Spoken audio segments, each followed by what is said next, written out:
ఆరు గ్యారంటీలు అమలు చేసే దమ్ములేకే సీఎం రేవంత్ హెచ్సీయూ భూముల అమ్మకాలు చేస్తున్నారని ఫైర్ అయ్యారు బీజేపీ నేతలు. భూములను అమ్మి వేల కోట్లు దోచుకోవాలనుకోవడం సరికాదన్నారు. కేసీఆర్ అహంకారమే రేవంత్ లో కనిపిస్తుందని విమర్శించారు. సీఎం రేవంత్ మొండి వైఖరి విడిచిపెట్టి 400 ఎకరాల సెంట్రల్ వర్డ్ సిటీ భూముల వేలాన్ని వెంటనే ఆపాలని డిమాండ్ చేశారు బీజేపీ లీడర్స్. రంగారెడ్డి జిల్లా కంచగచ్చిబౌలిలోని భూములను అమ్మి వేల కోట్లు దండుకోవాలనుకోవడం సరికాదన్నారు కేంద్ర మంత్రి బండి సంజయ్. గత బీఆర్ఎస్ ప్రభుత్వాన్ని మించి కాంగ్రెస్ సర్కార్ దుర్మార్గంగా వ్యవహరిస్తోందని ఫైర్ అయ్యారు. కంచగచ్చిబౌలిలోని 400 ఎకరాలపై హైకోర్టులో కేసు నడుస్తోందని వివరించారు. కోర్టులో కేసు ఉన్న విషయం తెలిసి కూడా భూముల చదును పేరుతో రాష్ట్ర ప్రభుత్వం కోర్టు ధిక్కరణకు పాల్పడుతోందని చెప్పారు. కంచగచ్చిబౌలి భూముల విక్రయం కాంగ్రెస్ అవకాశవాద రాజకీయాలకు పరాకాష్ట అన్నారు సంజయ్. శాతవాహన వర్సిటీకి లా కాలేజీను మంజూరు చేయాలని కేంద్ర న్యాయశాఖ మంత్రి అర్జున్ మేఘ్వాల్ కు విజ్ఞప్తి చేశారు బండి సంజయ్. వర్సిటీ వీపీ మాజీ మేయర్లతో కలిసి కేంద్ర మంత్రిని కలిసి వినతి పత్రాన్ని అందజేశారు.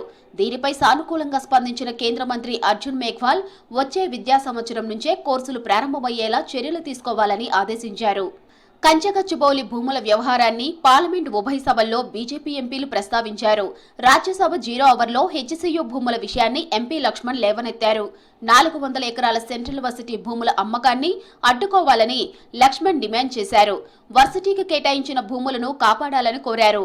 వర్సిటీకి కేటాయించిన భూములని మార్కింగ్ కోసం చర్యలు తీసుకోవాలని కేంద్రాన్ని కోరారు బీజేపీ ఎంపీలు.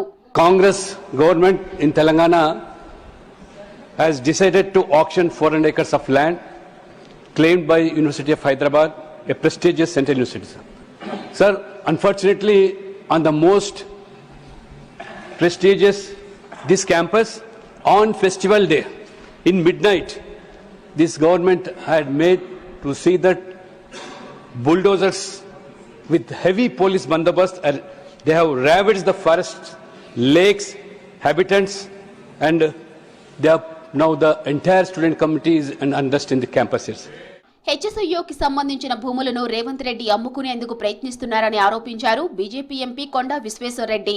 40,000 కోట్లతో కమిషన్ లేకపోతే రాహుల్ వెంటనే రేవంత్ను ఆపాలన్నారు. కంచగచ్చిబౌలి భూములపై కిషన్ రెడ్డి, బండి సంజయ్ నేతృత్వంలో కేంద్ర మానవ వనరుల అభివృద్ధి శాఖ మంత్రి ధర్మేంద్ర ప్రధాన్ను కలిశారు తెలంగాణ బీజేపీ ఎంపీలు. హైదరాబాద్ యూనివర్సిటీ స్టూడెంట్స్ మీద దాడి చేస్తున్నారు పోలీసు. ఎందుకు ఈ ఆందోళన? ఎందుకు ఇంతమంది పోలీసులు రావాలి హైదరాబాద్ యూనివర్సిటీకి? 400 ఎకరాలు హైదరాబాద్ యూనివర్సిటీ చెందిన భూములు ఉన్న కాంగ్రెస్ ప్రభుత్వం అమ్ముకుంటున్నది. అది రియల్ ఎస్టేట్ కాంక్రీట్ జంగల్ చేయదలుచుకున్నది.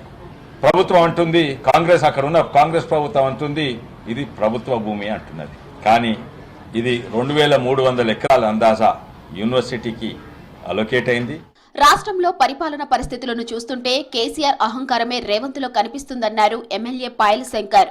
నాడు ఎంపీగా ప్రభుత్వ భూములు అమ్మొద్దన్న రేవంత్ నేడు అధికారంతో భూములు అమ్ముతున్నారని విమర్శించారు. నాడు ధరణి పేరుతో కేసీఆర్ దోపిడీ చేస్తే నేడు భూమాత పేరుతో కాంగ్రెస్ భూదందా చేయడానికి ప్రయత్నిస్తోందన్నారు.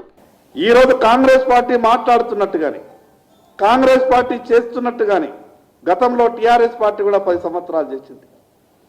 ఆ రోజు టీఆర్ఎస్ పార్టీ కూడా ఈ రాష్ట్రంలో విలువైనటువంటి వేల ఎకరాల లక్షల కోట్ల విలువైనటువంటి భూములని ఆ రోజు టీఆర్ఎస్ ప్రభుత్వం అమ్మింది. ఆ రోజు ఈ రాష్ట్ర ప్రజల భవిష్యత్తుని అంధకారంలోకి నెట్టేటటువంటి ప్రయత్నం చేసింది. ఈరోజు ప్రభుత్వ భూములే ఈ రకంగా అమ్ముకుంటూ పోతే రేపు ప్రజల భవిష్యత్ ఏంటిది? శ్రీరామనవమి శోభయాత్రకు పోలీసుల ఆంక్షలపై ఆగ్రహం వ్యక్తం చేశారు ఎమ్మెల్యే రాజాసింగ్. యాత్రపై పోలీసులు అనవసర రాద్ధాంతం చేయొద్దన్నారు. ఈ విషయంపై సీఎం రేవంత్ రెడ్డికి లేఖ రాశారు రాజాసింగ్.